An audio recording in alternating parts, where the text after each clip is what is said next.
She called herself basically a sex worker. And what she revealed next left the entire courtroom in shock. It was the fifth day of Sean Diddy Combs' explosive trial, and Cassie Ventura's final day on the witness stand. For long days of painful testimony, relentless cross-examinations, and deeply personal revelations came to a head. But nothing could have prepared the courtroom, or the public, for what she said on this final day.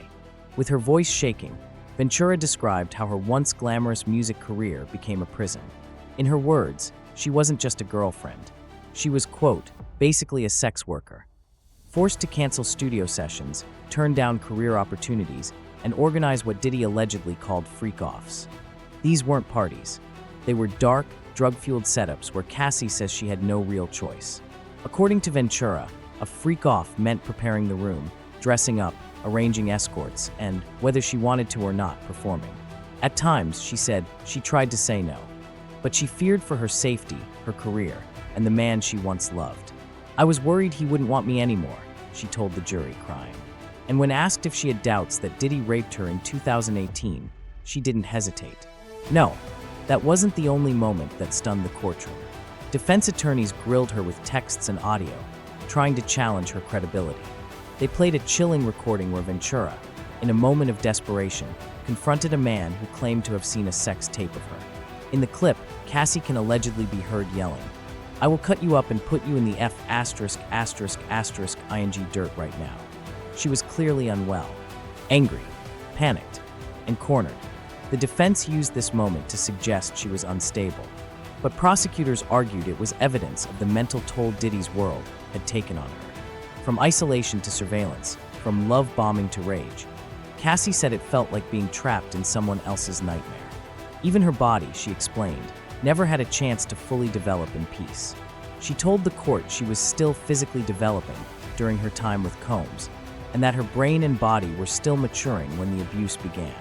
And all of this was happening while she was pregnant, 8.5 months along with her third child, rubbing her belly as she spoke about years of manipulation and trauma. The prosecution worried that dragging out her cross-examination would lead to a mistrial if she went into labor.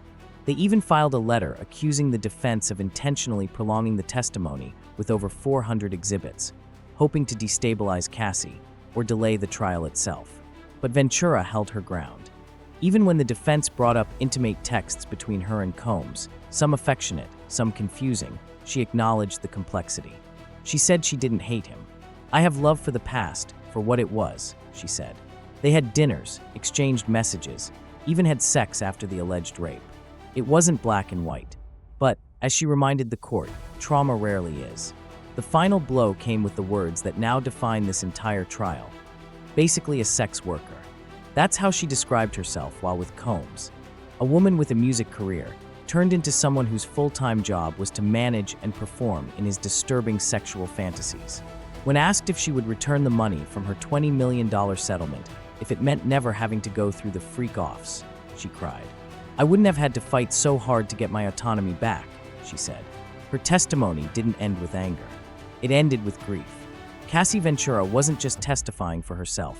She was exposing a decade of silence, power, and pain.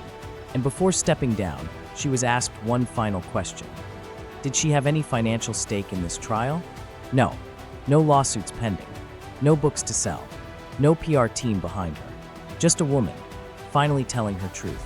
And while Diddy remains free, pleading not guilty to all charges, the damage to his public image is already historic.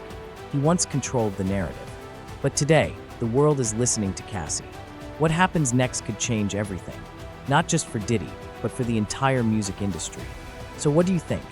Is Cassie finally free from his shadow, or is this just the beginning? Like, comment, and subscribe for more updates on this unfolding case. This is Now in the Spotlight.